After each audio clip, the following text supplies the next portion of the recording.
থাকে। এই মানে তিনটাই মিলনে এই লফুটা হয়। লফু মানে কলা গাছ। তো এই কলা গাছটি আমাদের মানব জীবনে জন্ম থেকে মৃত্যু পর্যন্ত এবং বিয়ে পুজো এরপরে মৃত্যু সেটাতে এই যে প্রয়োজন হয়, তাই কতটুকু প্রয়োজন সেটা এখানে প্রকাশ করছে। তাই আমি আপনাদের সামনে গানটা প্রদর্শন করছি। ধন্যবাদ। আমার নাম মলিনা সিংহ, উনি আমার দিদি ও আসামানি বিকলা একাডেমি ইনচার্জ মণিমালা সিংহ। ধন্যবাদ।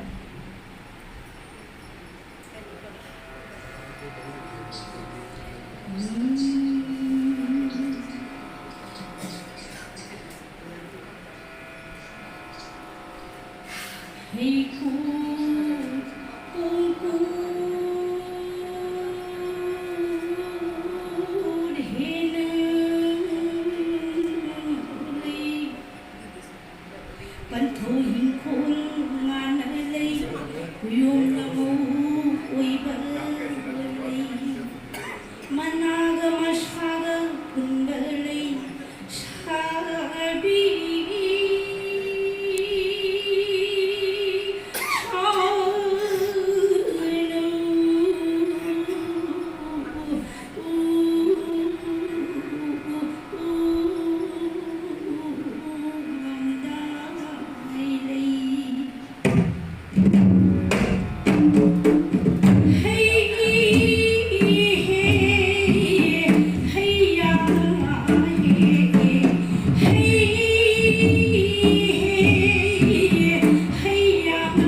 Lanjut lebih leirami, lanjut lebih hiram.